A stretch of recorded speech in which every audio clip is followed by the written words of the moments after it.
Europe کا یہ جدید شہر اپنی ہنگامہ خیز راتوں، روشن گلیوں اور بے باک ماحول کے لیے جانا جاتا تھا۔ یہیں ایک ایسی لڑکی رہتی تھی جس کا نام سمیہ تھا۔ سمیہ کی زندگی کسی طوفان سے کم نہیں تھی۔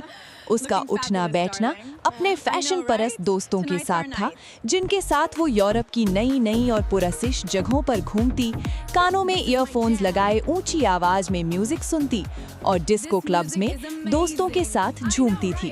وہ گاڑی کی ڈرائیونگ سیٹ پر بیٹھ کر سڑکوں پر رفتار کے ریکارڈ توڑتی، چھوٹی موٹی شرارتوں سے لوگوں کو پریشان کرتی اور بات بات پر اجنبیوں یا دکانداروں سے جھگڑا کرنا اس کا معمول تھا۔ شاپنگ مالز میں گھنٹوں گزارنا، نئے نئے فیشن اور برانڈز کو ٹرائی کرنا اور ہر کسی سے انتہائی بدتمیزی اور غرور کے ساتھ اردو یا انگلش میں بات کرنا اس کا خاص کا تھا۔ اس کی اس بے لگام اور تکبر بھری زندگی سے وہاں کے مقامی کالونی کے لوگ سخت تنگ آ چکے تھے۔ کئی بار پولیس نے اس کی گنڈا گردی اور ٹریفک کی خلاف ورزیوں پر اسے ہتھکڑی لگائی اور تھانے لے گئی، مگر اس کے امیر اور با اثر دوست فوراً پہنچ جاتے اور بھاری ضمانت دے کر اسے چھڑا لیتے۔ سمیہ کو کبھی کسی کی پرواہ نہیں تھی۔ اسے لگتا تھا کہ دنیا کی ہر خوشی اور آزادی صرف اسی کے لیے بنی ہے۔ اس مصروف اور شور شرابے والی زندگی میں اکثر پوسٹ مین اس کے گھر کے دروازے پر آتا اور ایک خط تھما جاتا، مگر سمیہ اس خط کو دیکھتی تک نہیں تھی۔ اسے بغیر کھولے ہی دور ایک کونے میں پھینک دیتی تھی۔ اس کے کمرے میں ایسے کتنے ہی خط آتے رہے جنہیں اس نے کبھی کھول کر پڑھنے کی زحمت بھی گوارا نہیں کی تھی، مگر اسے کیا معلوم تھا کہ گلی کے اس کونے میں بے توجہی سے پھینکا گیا ایک خط اس کی زندگی کی سب سے بڑی اور ہولناک سچائی کا پردہ فاش کرنے والا تھا۔ جب وہ رات گئے اپنے کمرے میں لوٹی تو اس کا دل اچانک ایک عجیب سی گھبراہٹ سے ڈوبنے لگا۔ سمیہ اپنی اس پرتعیشی زندگی کے باوجود ایک خوبصورت فلیٹ میں اپنی ماں کے ساتھ رہتی تھی۔ وہ اپنی ماں سے بے پناہ محبت کرتی تھی، دل کی گہرائیوں سے چاہتی تھی، لیکن اس کی اپنی لاپرواہی اور اچھل کود اتنی زیادہ تھی کہ وہ اپنی ماں کو بوجھ سمجھتی تھی۔ وہ ماں کی کسی بات پر دھیان نہیں دیتی تھی، ان کی نصیحتوں کو ایک کان سے سنتی اور دوسرے سے نکال دیتی تھی۔ اس کی ماں دن بھر گھر کے سارے کام خود کرتی، سمیہ کے گندے کپڑے دھوتی، گھر کی صفائی کرتی اور اس کی راہ تکتی رہتی، مگر سمیہ کو اس بات کی ذرا برابر بھی پرواہ نہیں ہوتی تھی۔ وہ اپنی موج مستی میں مگن رہتی، دوستوں کے ساتھ باہر نکل جاتی اور رات گئے گھر لوٹتی۔ ماں کی آنکھوں کے آنسو اور ان کی تھکی ہوئی آواز اس کے لیے کوئی اہمیت نہیں رکھتی تھی۔ ایک دن جب وہ دوپہر کے وقت موج مستی سے لوٹ کر اپنے گھر میں داخل ہوئی تو گھر کا ماحول ایک پراسرار اور خوفناک خاموشی میں ڈوبا ہوا تھا۔ اس نے عام دنوں کی طرح لاپرواہی سے آواز لگائی، مگر گھر کے کسی کونے سے بھی اس کی ماں کی مانوس آواز واپس نہیں آئی۔ اس کے قدموں کی چاپ خالی کمروں میں گونج کر رہ گئی۔ اس نے سوچا شاید ماں کچن میں ہوں گی یا باہر گئی ہوں گی، مگر دل کا ایک گوشہ کسی انہونی سے کانپ رہا تھا۔ وہ تیز قدموں سے چلتی ہوئی اپنی ماں کے کمرے کی طرف بڑھی۔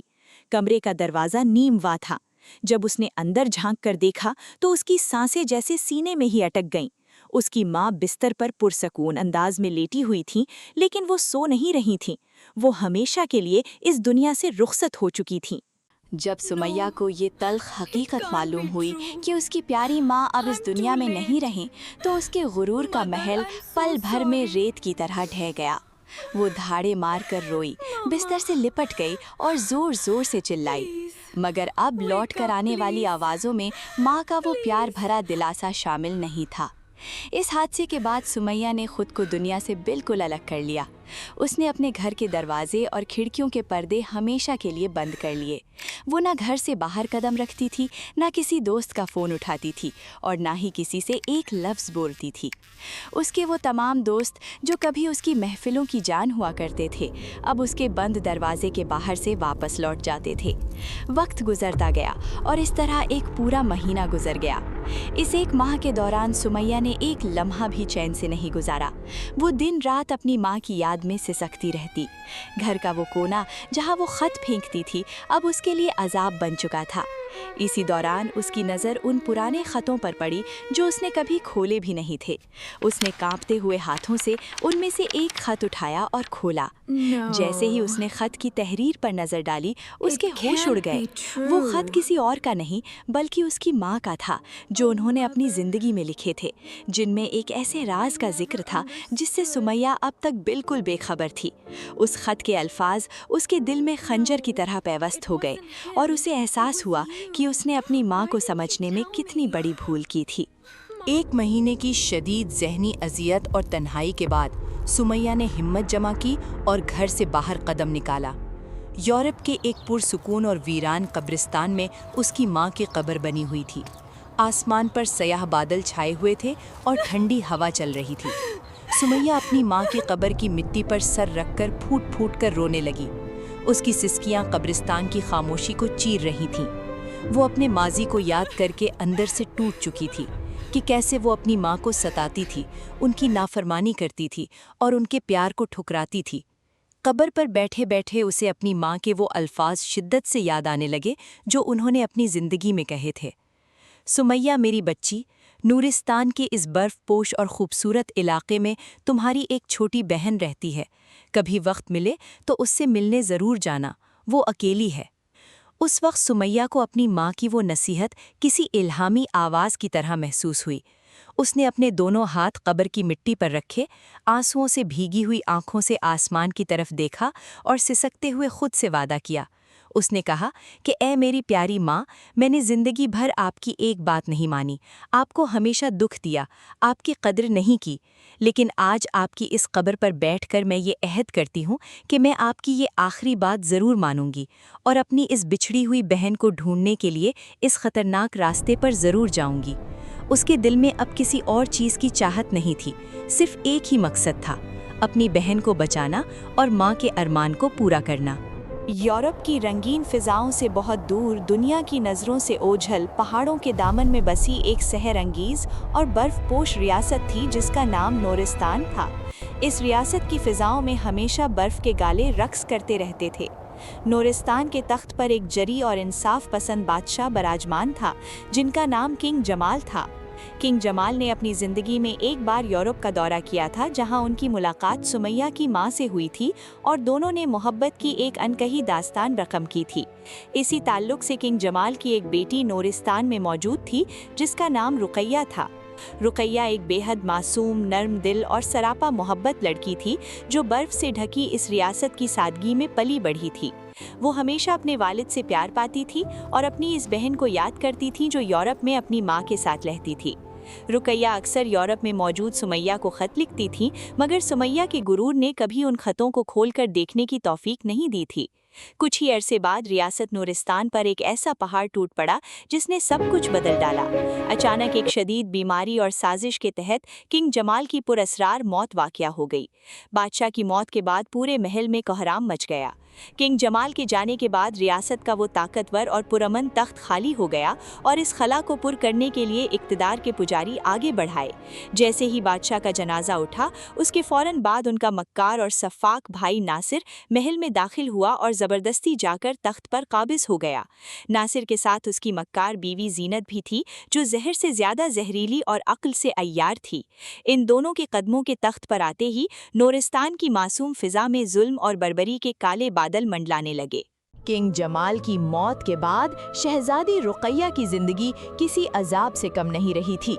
چچا ناصر اور اس کی ظالم بیوی زینت نے محل کے تمام دروازے اس معصوم کے لیے بند کر دیے تھے۔ رقیہ کو اس کے اپنے ہی محل میں ایک قیدی کی طرح رکھا گیا تھا۔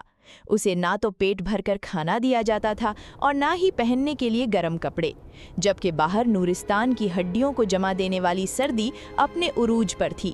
زینت روزانہ صبح سویرے اٹھ کر رقیہ کو نت نئے طریقوں سے اذیتیں دیتی، اس پر تانوں کی بوچھار کرتی اور اسے اپنے ہی باپ کی یاد میں رونے پر مجبور کرتی تھی۔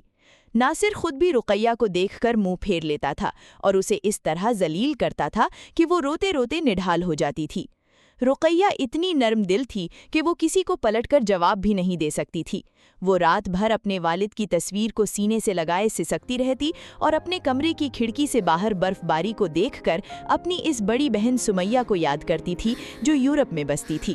وہ سوچتی کہ کاش اس کی وہ بہن یہاں ہوتی جو اس کے آنسو پہنچتی اور ان ظالموں کے خلاف ڈھال بن کر کھڑی ہوتی، مگر اسے معلوم تھا کہ سمیہ تو یورپ کی رنگینیوں میں گم ہے اور اس نے کبھی اس کے خط کا جواب تک نہیں دیا تھا۔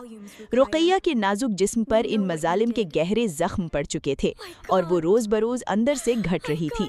اس کا ہر دن درد کی ایک نئی داستان تھا اور ہر رات خوف کے سائے میں گزرتی تھی۔ ایک طرف جہاں رقیہ ظلم کی چکی میں پس رہی تھی، وہیں دوسری طرف سمیہ نے یورپ کی پرتیشی زندگی کو ہمیشہ کے لیے خیر بات کہہ دیا تھا۔ اس نے اپنے فیشن کے تمام کپڑے، دوستوں کے نمبرز اور وہ عیاشیاں پیچھے چھوڑ دی اور اپنی ماں کی آخری خواہش کو پورا کرنے کے لیے نورستان کا طویل اور کٹھن سفر شروع کیا۔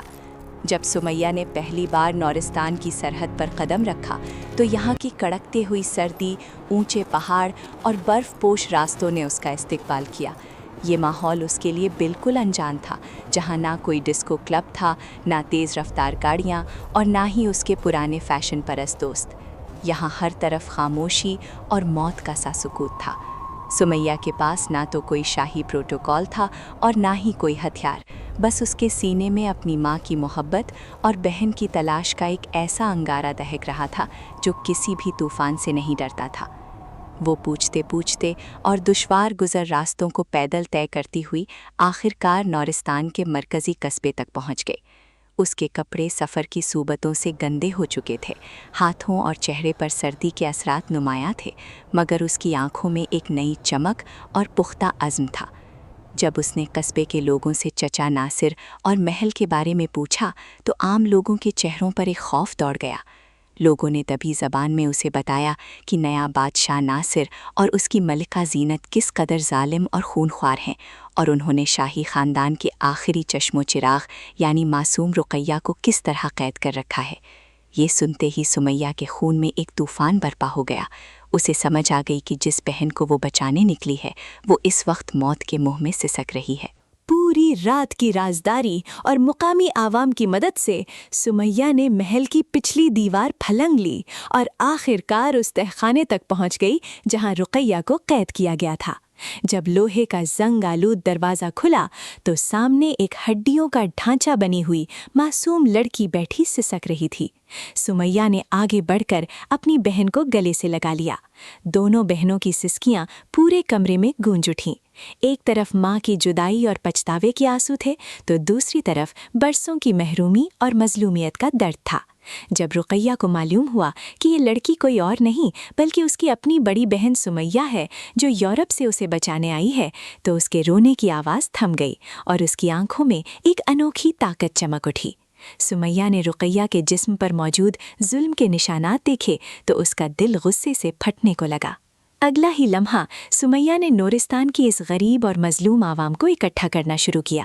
وہ لڑکی جو کبھی کسی کی بات نہیں سنتی تھی اب گلی گلی جا کر کسانوں، مزدوروں اور عام شہریوں سے ملی۔ اس نے اپنی بہادری، شاندار انگلش اور مقامی لہجے میں ایسی دل کو چھو لینے والی تقریریں کیں کہ عوام کے دلوں میں دہائیوں سے جمع ہوا خوف کافور ہو گیا۔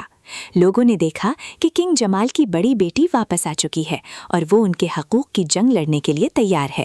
سمیہ نے اپنی حکمت عملی اور یورپ کے تجربات کی روشنی میں قصبے کے نوجوانوں کو منظم کیا، خفیہ مورچے بنائے اور محل کے اندرونی غداروں کا سراغ لگانا شروع کیا۔ چچا ناصر اور زینت کو جب اس بغاوت کی خبر ملی تو ان کے پیروں تلے زمین نکل گئی۔ انہوں نے اپنی شاہی فوج کو حکم دیا کہ اس بیرونی لڑکی کو اور رقیہ کو فوراً قتل کر دیا جائے۔ نورستان کا شاہی محل اس وقت ایک میدان جنگ کا منظر پیش کر رہا تھا۔ سمیہ سب سے آگے، ہاتھ میں تلوار تھامے، گھوڑے پر سوار محل کے مرکزی دروازے کے سامنے کھڑی تھی۔ اس کے پیچھے پوری ریاست کا وہ عوام تھا جن کے دلوں میں چچا ناصر کے ظلم کے خلاف آگ جل رہی تھی۔ شاہی فوج نے جب اتنی بڑی تعداد میں عوام کو دیکھا تو ان کے ہتھیاروں کی گرفت ڈھیلی پڑ گئی۔ ناصر اور زینت گھبراہٹ کے مارے محل کے شیشے والے مینار سے باہر کا منظر دیکھ رہے تھے۔